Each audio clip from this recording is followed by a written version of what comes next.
ಬರಬೇಕು ಅಂತ. ಸಂತೋಷವಾಗಿರ್ಲಿಕ್ಕೆ ಏನು ಬೇಕು ಮನುಷ್ಯನಿಗೆ? ಉಣ್ಲಿಕ್ಕೆ ಅನ್ನ ಬೇಕು, ಉಡ್ಲಿಕ್ಕೆ ಅರಿವೆ ಬೇಕು, ಇರಲಿಕ್ಕೆ ಆಶ್ರಯ ಬೇಕು. ಇಷ್ಟೇ ಇದ್ರೆ ಸಂತೋಷವಾಗಿರ್ಲಿಕ್ಕೆ ಸಾಧ್ಯ ಇಲ್ಲ. ಅನ್ನ ಬೇಕು, ಆಶ್ರಯ ಬೇಕು, ಅರಿವೆ ಬೇಕು. ಇಷ್ಟೇ ಇದ್ರೆ ಸಂತೋಷವಾಗಿರ್ಲಿಕ್ಕೆ ಸಾಧ್ಯ ಇಲ್ಲ ಮನುಷ್ಯ.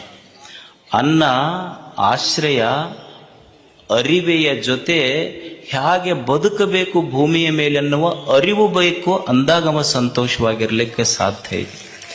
ಅರಿವು ಇಲ್ಲದೆ ಇಲ್ಲಿ ಸಂತೋಷವಾಗಿ ಬದುಕಲಿಕ್ಕೆ ಸಾಧ್ಯ ಇಲ್ಲ.